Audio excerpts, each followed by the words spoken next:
कार्यक्रम के पुण्यार्जक हैं मानक चंद, कमला देवी, राकेश कुमार नीतू, ऋषभ सौम्या एवं Ayushi Musharraf, B123 city colony Jaipur, Premchand Vijay Lakshmi Ajmera Jaipur, Ashok Rajlakshmi Pandya Jaipur, Sunil Renu Kasliwal New Delhi.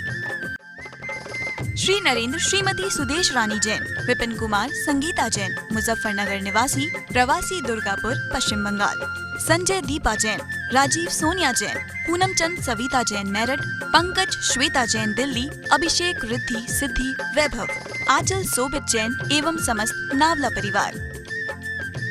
Atul Jain, प्रेरणा जैन, दीक्षा जैन, एशियाड गेम्स विलेज नई दिल्ली, राजेश्वर जैन, शशि जैन, जैन मिलन विहार मुजफ्फरनगर उत्तर प्रदेश। ध्रुव, पर्थ, नमिता, धीरज गर्ग गुरुग्राम, परिधि, रिद्धिमा, नेहा, विकास जैन गुरुग्राम, मीना, विनोद अग्रवाल, रोहिणी दिल्ली। श्री मुनेन्द्र कुमार जैन, सरिता जैन, अतुल जैन, शिप्रा जैन, आर्यन जैन, मनीष जैन, श्वेता जैन, मीशा जैन मुजफ्फरनगर। श्री राजेंद्र कुमार जैन, श्रीमती मंजू जैन, आशीष जैन, मीना जैन, पारस जैन, स्वाति जैन, समृद्धि जैन, सिद्धि जैन, शाश्वत जैन, जैन महिला मंडल चंदर नगर सहारनपुर। श्री किशोर भाई खंधार की पावन स्मृति में श्रीमती सुषमा खंधार, परिमल खंधार, मोना खंधार, मुकेश कुमार, साक्षी कुमार, ईशा कुमार, डिम्पल गांधी, सोनल गांधी एवं हेतार्थ गांधी अहमदाबाद। जय जिनेन्द्र अट्ठविहकम मुक्के अट्ठ गुणढ्ये अणुवमे सिद्धे अट्ठम पुण विनिविट्ठे निठ्ठे वंदिमो नित्यम। पंच परमेष्ठी भगवान की जय। पृष्ठ 73, गाथा नंबर 77। आज आचार्य कुंद महाराज की उस गाथा की बात होगी जिसमें उन्होंने ध्यान का फल क्या होता है, ध्यान करने वाला ध्यान का स्वामी कैसा होता है, इसकी चर्चा की है। किताब खोल लीजिए और मेरे साथ बोलिए। पृष्ठ 73, गाथा नंबर 77। दंसणान समग्गम लोमं लोहर्णदव संयुक्तम ज्यायदिर्जरहेदो स्वभाव सहितस्य साधुस्य। ध्यान कैसा होता है? दंसन नाण समग्गम, सम्यक दर्शन और सम्यक ज्ञान से परिपूर्ण हो। नो अर्णदव संयुक्तम, अन्य द्रव्य के संयोग से रहित हो। कैसा ध्यान होना चाहिए? ध्यानी कैसा होना चाहिए कि वह सम्यक दर्शन सम्यक ज्ञान की परिपूर्णता को प्राप्त हो। और ध्यान कैसा? अन्य द्रव्य के संयोग से नो माने रहित हो। ऐसा ध्यान निर्जर हेतु जायदि, निर्जरा का कारण होता है। किसके होता है? जो स्वभाव से सहित है ऐसे साधु के। अर्थात क्या अर्थ लगाना है? दर्शन और ज्ञान की परिपूर्णता को जो प्राप्त है और अन्य द्रव्य के संयोग से जो रहित है और स्वभाव से सहित ऐसे साधु के ध्यान होता है और वह ध्यान निर्जरा का कारण होता है। उन्होंने लिखा तपसा निर्जरा च, ध्यान तप का भेद है। तो ध्यान निर्जरा का कारण होता है, लेकिन किनके होता है? जो सम्यक दर्शन सम्यक ज्ञान की परिपूर्णता को प्राप्त हैं और अन्य द्रव्य के संयोग से जो रहित हैं और स्वभाव से जो सहित हैं ऐसे साधु के ध्यानम हो जायदि, ध्यान होता है और वह निर्जरा का कारण होता है। ये बताया आचार्य ने। ध्यान का फल क्या है कि ध्यान से निर्जरा होती है। पंडित जी, ध्यान करने वाला कैसा होना चाहिए? आचार्य महाराज ने पहला विशेषण दिया दंसणान समग्गम, अर्थात दर्शन और ज्ञान की परिपूर्णता को प्राप्त है। अब सम्यक दर्शन और सम्यक ज्ञान की जितनी परिपूर्णता होगी उतना ध्यान करने वाले जो स्वामी है, ध्यान का स्वामी, वो उच्च कोटि का होगा और उसकी निर्जरा उतनी ज़्यादा होगी। अर्थात यदि सम्यक दर्शन क्षायक हो और ज्ञान भी क्षायक हो, ऐसी अगर अरहंत अवस्था है ना, तो उसके ध्यान का फल तो सर्वोत्कृष्ट है ही, उनकी तो बात ही क्या है। लेकिन अगर मान लो मुनि महाराज हैं और वे भी दर्शन और ज्ञान की परिपूर्णता या उच्चता को प्राप्त हैं, तो वे भी एक अच्छे ध्याता कहे जाते हैं। दोनों तरह से इसका अर्थ हम लगा सकते हैं। तात्पर्य क्या है? दर्शन और ज्ञान इसकी परिपूर्णता को प्राप्त साधु होना चाहिए। और कैसा होना चाहिए? दूसरा विशेषण दिया, अन्य द्रव्य के संयोग से रहित हो। अर्थात अन्य द्रव्य के संयोग से रहित अर्थात चित्त में अन्य द्रव्य संबंधी कोई विचार ना हो। किसी वस्तु से राग नहीं, किसी वस्तु से द्वेष नहीं, कोई संयोग नहीं। शरीर पर भी अन्य कोई और पदार्थ नहीं, अर्थात मुनि अवस्था वाला हो। अन्य द्रव्य के संयोग से रहित हो। और कैसा हो? स्वभाव सहिदस्य, स्वभाव से सहित हो, अर्थात विभाव परिणामों से बिल्कुल रहित हो। 3 विशेषण आचार्य ने दिए। तीनों विशेषण बहुत उपयुक्त हैं। तीनों विशेषणों में जितनी विशेषता वाला ध्याता होगा, ध्यान का फल उतना ज़्यादा अच्छा होगा। पंडित जी, अगर ध्यान करने वाला स्वभाव से सहित ना हो तो क्या दिक्कत है? आत्मा के परिणाम 2 प्रकार के, एक स्वभाव रूप और एक विभाव रूप। आत्मा जब आत्मा में लीन है तो उसके परिणाम स्वभाव रूप हैं, और जब आत्मा अन्य किसी और द्रव्य से संबंधित होकर राग द्वेष रूप परिणमन कर रहा है, उस समय वह विभाव रूप है। अब खुद सोचें, अगर वह आत्मा स्वभाव से सहित न हो, अर्थात आत्मा में लीन न हो और परभाव माने राग द्वेष आदि परिणामों से सहित हो, तो उसके तो ध्यान ही नहीं माना जाएगा। ध्यान करने वाला कैसा होना चाहिए? स्वभाव सहित, मतलब विभाव परिणामों से रहित, अर्थात राग द्वेष काम क्रोध आदि विकारों से रहित हो, स्वभाव रूप परिणमन कर रहा हो। ऐसा जो ध्याता होता है उसको ध्यान का उत्कृष्ट फल मिलता है। देखें जरा क्या लिखा उन्होंने। द्रव्य संग्रहकार ने बहुत अच्छा लिखा।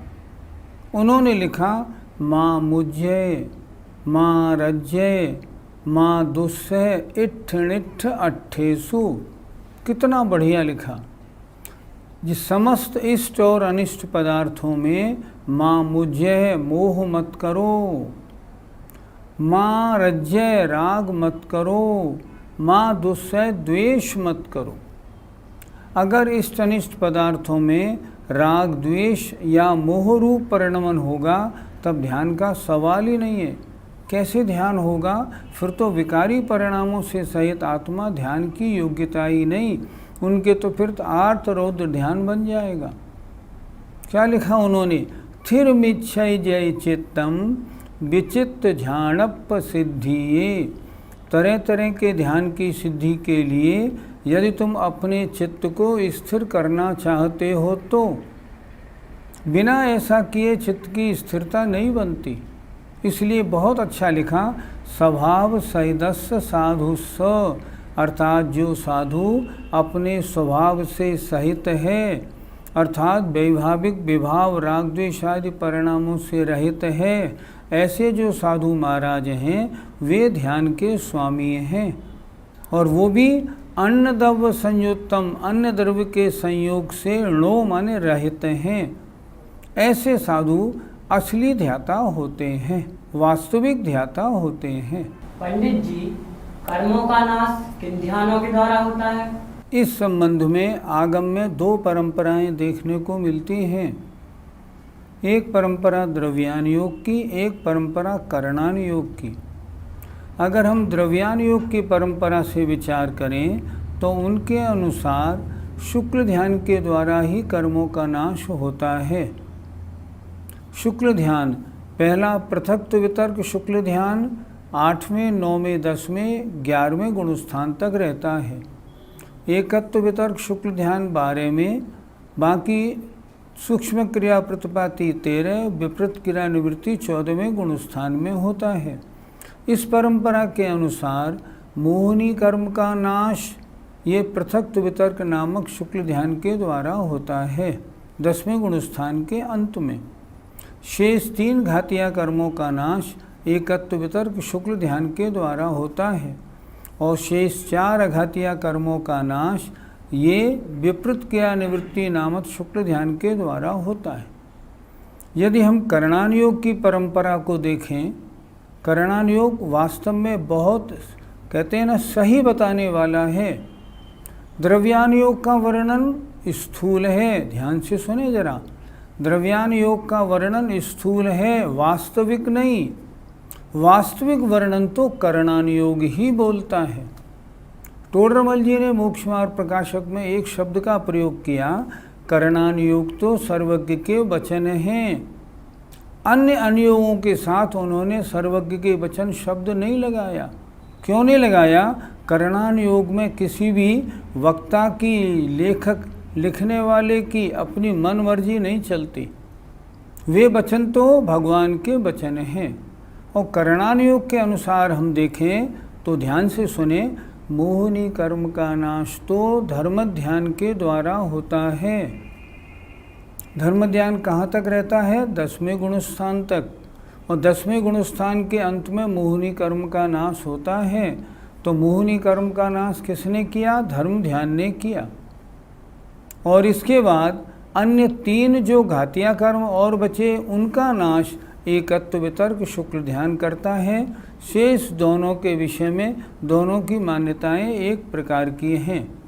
इसलिए करणान योग से सहित अगर द्रव्यान योग का स्वाध्याय होगा तब द्रव्यान योग का स्वाध्याय सही होगा, अन्यथा वास्तविकता का परिचय नहीं होगा, स्थूलता का परिचय होगा। पंडित जी, धर्म ध्यान तो शुभोपयोग का परिणाम है, फिर उसके द्वारा मोहनीय कर्म का नाश कैसे संभव है?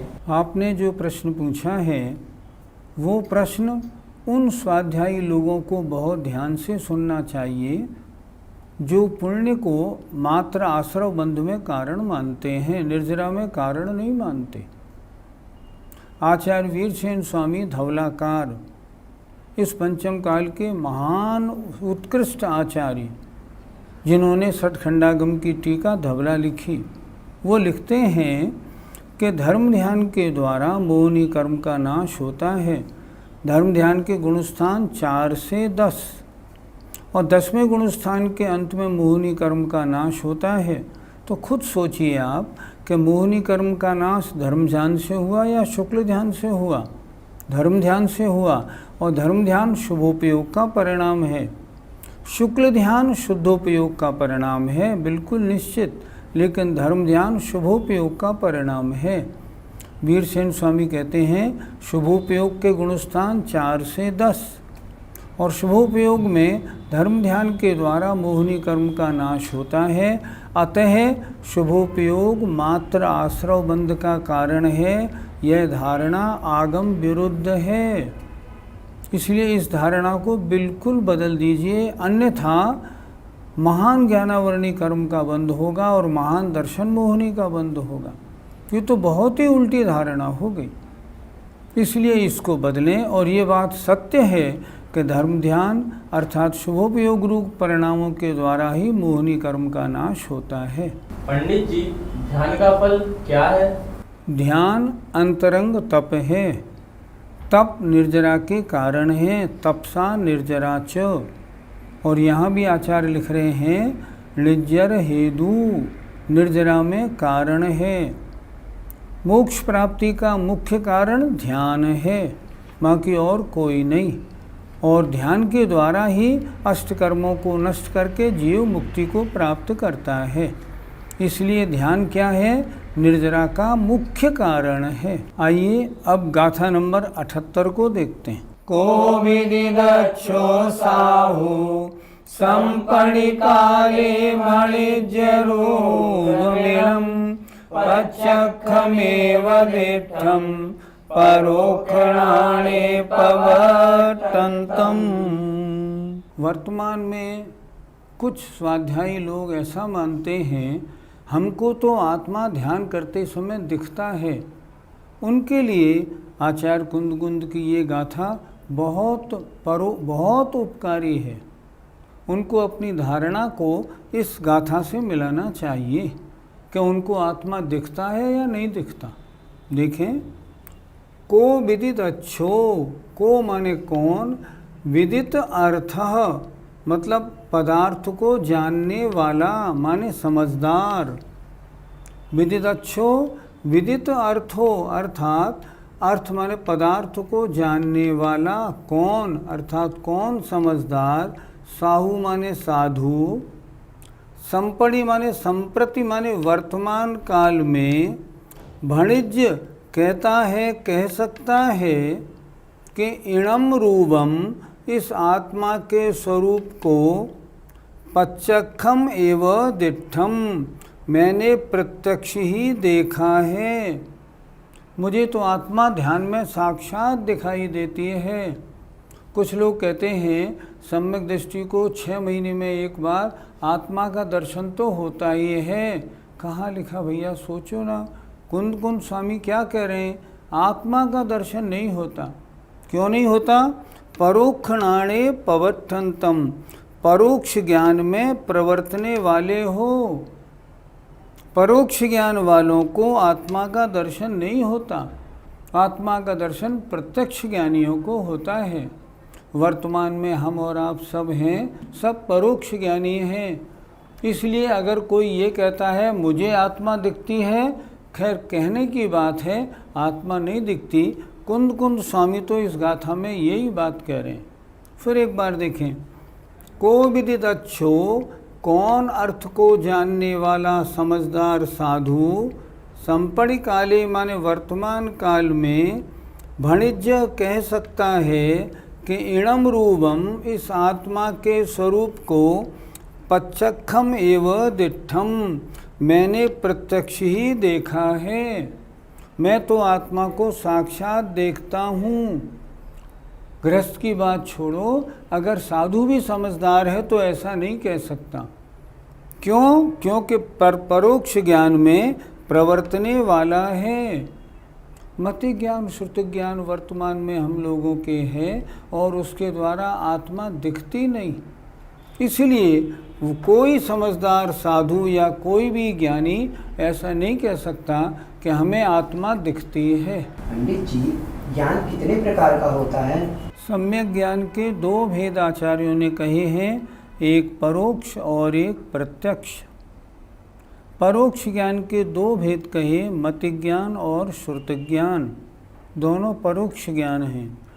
ये इंद्रिय और मन की सहायता से होते हैं। और जो प्रत्यक्ष ज्ञान हैं वे 3 हैं, अवधि, मनःपर्यय और केवल ज्ञान। इनमें भी अवधि ज्ञान, मनःपर्यय ज्ञान एक देश प्रत्यक्ष है, केवल ज्ञान सर्वदेश प्रत्यक्ष है। इस प्रकार ज्ञान के 2 भेद या 5 भेद कहे जाते हैं। पंडित जी, 5 प्रकार के ज्ञान में से इस ज्ञान के माध्यम से आत्मा देखी जा सकती है। आत्मा 2 प्रकार की, एक शुद्ध और एक अशुद्ध। शुद्ध आत्मा सिद्ध भगवान की, अशुद्ध आत्मा हम संसारी जीवों की। मति ज्ञान श्रुति ज्ञान के द्वारा ना संसारी आत्मा देखी जा सकती है, ना सिद्ध आत्मा।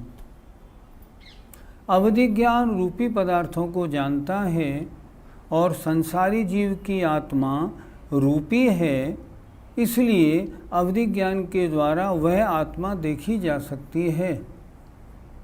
लेकिन केवल ज्ञान के द्वारा अशुद्ध आत्मा हो चाहे शुद्ध आत्मा हो, दोनों आत्माएं देखी जाती हैं।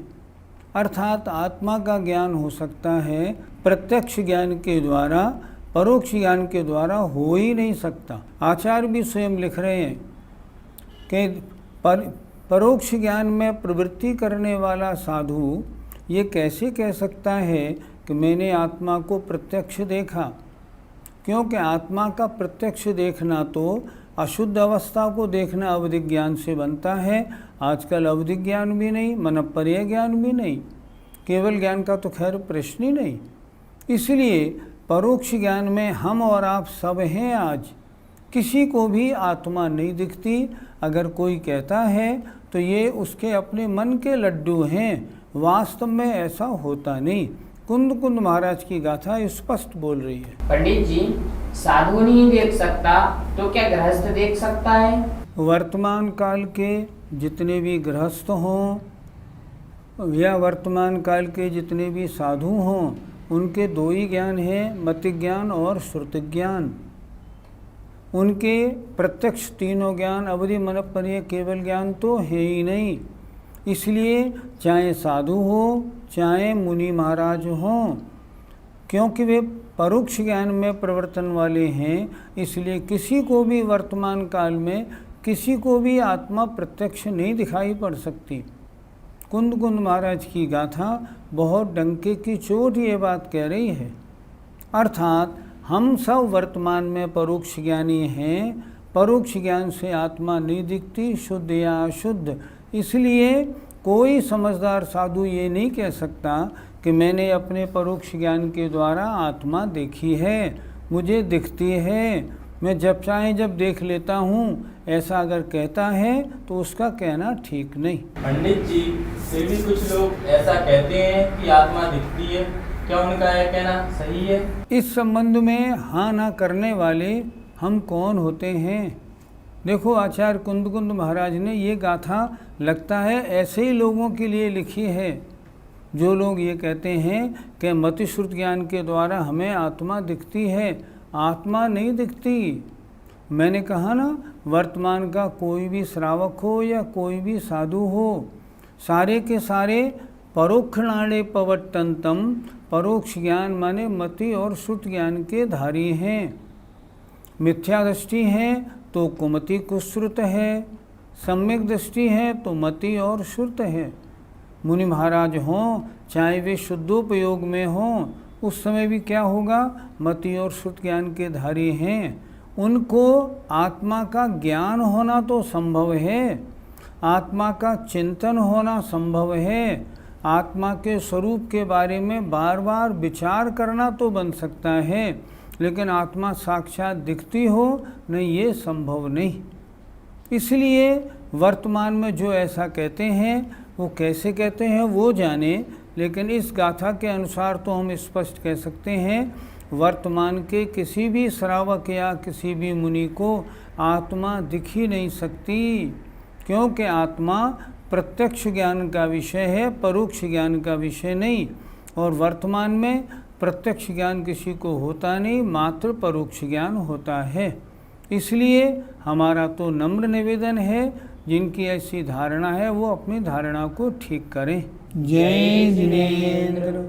इस कार्यक्रम के पुण्यार्जक हैं मानक चंद, कमला देवी, राकेश कुमार नीतू, ऋषभ सौम्या एवं आयुषी मुशरफ, B123 सेठी कॉलोनी जयपुर, प्रेमचंद विजय लक्ष्मी अजमेरा जयपुर, अशोक राजलक्ष्मी पांड्या जयपुर, सुनील रेणु कासलीवाल नई दिल्ली। श्री नरेंद्र श्रीमती सुदेश रानी जैन, विपिन कुमार संगीता जैन, मुजफ्फरनगर निवासी, प्रवासी दुर्गापुर पश्चिम बंगाल। संजय दीपा जैन, राजीव सोनिया जैन, पूनम चंद सविता जैन मेरठ, पंकज श्वेता जैन दिल्ली, अभिषेक रिद्धि सिद्धि वैभव, आंचल सोबित जैन एवं समस्त नावला परिवार। अतुल जैन, प्रेरणा जैन, दीक्षा जैन, एशियाड गेम्स विलेज नई दिल्ली, राजेश्वर जैन, शशि जैन, जैन मिलन विहार मुजफ्फरनगर उत्तर प्रदेश। ध्रुव, पर्थ, नमिता, धीरजगर गुरुग्राम, परिधि, रिद्धिमा, नेहा, विकास जैन गुरुग्राम, मीना, विनोद अग्रवाल रोहिणी दिल्ली। श्री मुनीन्द्र कुमार जैन, सरिता जैन, अतुल जैन, शिप्रा जैन, आर्यन जैन, मनीष जैन, श्वेता जैन, मीशा जैन मुजफ्फरनगर। श्री राजेंद्र कुमार जैन, श्रीमती मंजू जैन, आशीष जैन, मीना जैन, पारस जैन, स्वाति जैन, समृद्धि जैन, सिद्धि जैन, शाश्वत जैन, जैन महिला मंडल चंदर नगर सहारनपुर। श्री किशोर भाई खंधार की पावन स्मृति में श्रीमती सुषमा खंधार, परिमल खंधार, मोना खंधार, मुकेश कुमार, साक्षी कुमार, ईशा कुमार, डिम्पल गांधी, सोनल गांधी एवं हेतार्थ गांधी, अहमदाबाद।